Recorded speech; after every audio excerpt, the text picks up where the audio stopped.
खतौली उपचुनाव को जीतने के लिए जयंत चौधरी लगातार मेहनत कर रहे हैं। वो लगातार छोटी छोटी नुक्कड़ सभाएं कर रहे हैं। दरअसल जयंत चौधरी ये चाहते हैं कि वो हर हाल में विधानसभा में अपने विधायकों की तादाद बढ़ाएं, इसलिए वो मदन भैया के लिए जमकर प्रचार कर रहे हैं।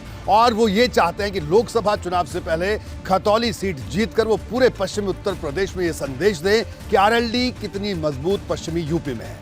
लेकिन दूसरी तरफ वो भारतीय जनता पार्टी है जो जयंत चौधरी और अखिलेश यादव को कोई मौका नहीं देना चाहती। यही वजह है कि भारतीय जनता पार्टी ने मदन भैया जो कि आरएलडी के प्रत्याशी हैं, उनकी छवि बाहुबली की है। बार बार हर सभा में बीजेपी के तमाम नेता जा जाकर इस बात को दोहरा रहे हैं।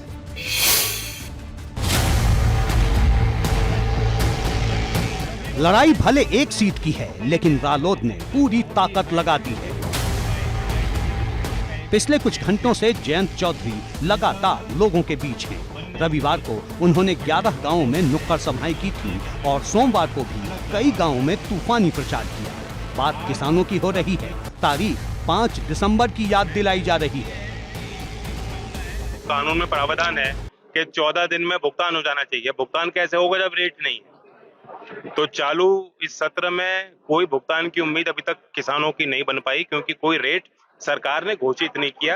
जानबूझकर मिल मालिकों को फायदा पहुंचाने के लिए चंद उद्योगपतियों के इशारे पे सरकार इस तरह के फैसले लेती है, लेकिन इनको ठिकाना लगाने के लिए, इनकी आंख खोलने के लिए एक मौका खतौली की जनता को मिलने वाला।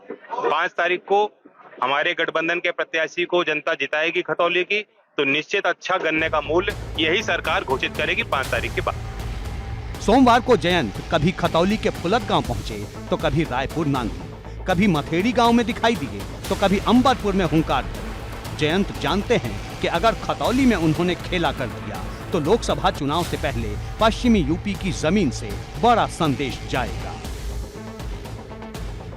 और हमारे लोग तो उत्साहित हैं, जो लोकदल के विचारधारा से जुड़े हैं, जो गठबंधन के पार्टी के संगठन में जिम्मेदार हैं, सब लोग समझ गए कि चुनाव हमारे लिए महत्वपूर्ण है। और वो इसलिए क्योंकि हम चाहते हैं कि जो लोगों की नाराजगियां हैं, जो खतौली क्षेत्र की जनता की नाराजगियां हैं, जो यहाँ की समस्याएं हैं, वो लखनऊ तक पहुँचनी चाहिए। गन्ने का भाव अभी तक घोषित क्यों नहीं हुआ? सबसे बड़ा सवाल लोगों के आज जुबान पे है, वो यही है।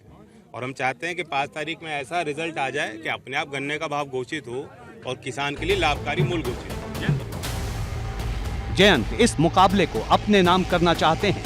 लखनऊ से दिल्ली तक नया पैगाम भेजना चाहते हैं, लेकिन भाजपा इतनी आसानी से उनके सपने को पूरा नहीं होने देगी, क्योंकि खतौली में भगवा ब्रिगेड ने भी डेरा डाल दिया है।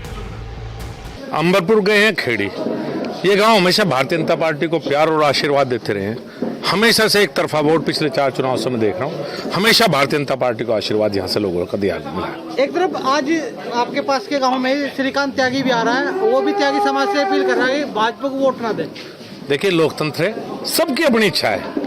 किसी कोई जिसकी इच्छा है वो किसी को वोट दिलवा सकता है, सबका अपना अधिकार है। इसमें मैं टिप्पणी करने वाला कौन होता हूँ? उनकी इच्छा है, जहाँ भी वो कुछ करना चाहते हैं। देखिए, सुपर 21 क्या है कि जो इस समय चुनाव का कैंपेन चल रहा है, राष्ट्रीय अध्यक्ष जी हमारे पहुंचेंगे वहाँ पे, कल पहुंचेंगे।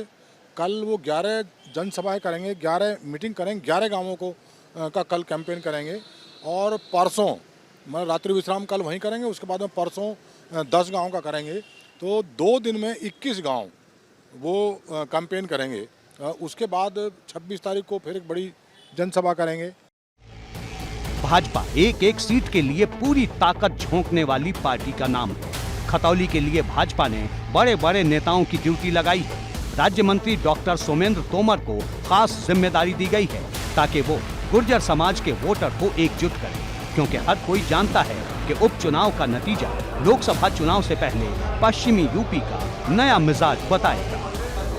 एबीपी गंगा के लिए ब्यूरो रिपोर्ट। और अब बात करते हैं बसपा सांसद अफजाल अंसारी की। दरअसल अफजाल अंसारी ने आज ईडी ने पूछताछ की और ये पूछताछ 11 घंटे चली। दरअसल अफजाल अंसारी के भाई मुख्तार अंसारी पर जो ईडी ने मामला दर्ज किया है, उसी सिलसिले में ये पूछताछ हुई। लेकिन अफजाल अंसारी की तरफ से कहा गया कि वो ईडी की पूछताछ में पूरा सहयोग कर रहे हैं। उनका कहना है कि जो कुछ भी उनसे पूछा जाएगा वो तमाम बातें वो ईडी को बताएंगे। लेकिन इस 11 घंटे चली पूछताछ से ये तो साफ है कि मुख्तार परिवार पर ईडी का शिकंजा कसता जा रहा है। पूर्वांचल की राजनीति में कभी अंसारी परिवार की धाक थी, लेकिन वक्त बदला और हालात बदल गए। मुख्तार अंसारी लंबे समय से जेल में बंद है। मुख्तार के विधायक बेटे अब्बास अंसारी की मुश्किलें कम नहीं हो रही और जांच एजेंसियां हर दूसरे दिन परिवार के किसी सदस्य को दफ्तर बुला ले रही हैं। मुख्तार अंसारी पर दर्ज मनी लॉन्ड्रिंग मामले में फिर एक बार अफजाल अंसारी से पूछताछ हुई। अफजाल अंसारी मुख्तार के भाई और बसपा के मौजूदा सांसद हैं। अफजाल अंसारी से ईडी ने करीब 11 घंटे तक पूछताछ की और रात करीब 2 बजे छोड़ा गया।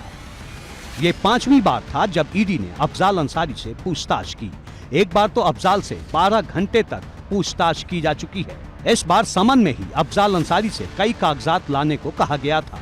ईडी की टीम ने अफजाल अंसारी से तमाम दस्तावेज भी लिए। अफजाल अंसारी के लिए ईडी की पूछताछ अब कोई नई बात नहीं है।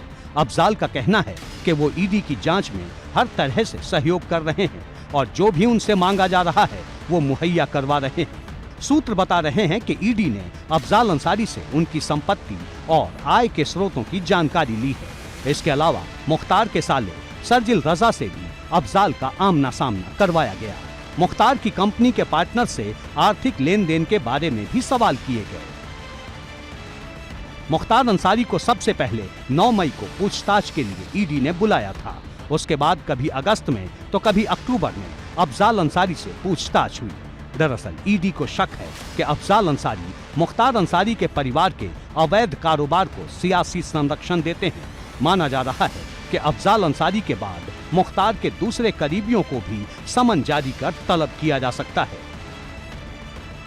उधर मुख्तार के साले सरजिल रजा को एक बार फिर प्रयागराज में जिला जज की अदालत में पेश किया गया। ईडी ने सरजिल रजा की कस्टडी रिमांड नहीं मांगी, जिसके बाद कोर्ट ने सरजिल को 10 दिन की न्यायिक हिरासत में भेज दिया। सरजिल पिछले 14 दिनों से ईडी की कस्टडी रिमांड में था, यानी 1 दिसंबर तक सरजिल जेल में रहेगा और 1 दिसंबर को ही अब्बास अंसारी की भी पेशी होनी है। कभी प्रयागराज, कभी मऊ तो कभी गाजीपुर से मुख्तार को चुभने वाली खबरें आ रही हैं। गाजीपुर में इस बार 4 जगहों पर कुर्की की गई। इन 4 जमीनों की कीमत 4 करोड़ 40 लाख रुपए के करीब है। इन जमीनों का संबंध मुख्तार के करीबियों से है। गाजीपुर के गैंग लीडर मुख्तार अंसारी, उसके गैंग के सदस्य हैं मंसूर अंसारी, उनकी तथा उनकी पत्नी के द्वारा कुछ संपत्तियां अर्जित की गई थी जो छदम रूप से बेनामी रूप से मुख्तार अंसारी की संपत्तियां हैं, जो और मुख्तार अंसारी के खिलाफ गैंगस्टर का मुकदमा चल रहा है। उसके तहत उसकी बेनामी संपत्ति के रूप में 14(1) के अंतर्गत आज 4 संपत्तियों का कुर्क की गई है। मुख्तार और अब्बास अंसारी जेल में हैं, लेकिन उनके जेल में रहने के बाद भी उनकी परेशानी कम नहीं हो रही। एबीपी गंगा के लिए ब्यूरो रिपोर्ट।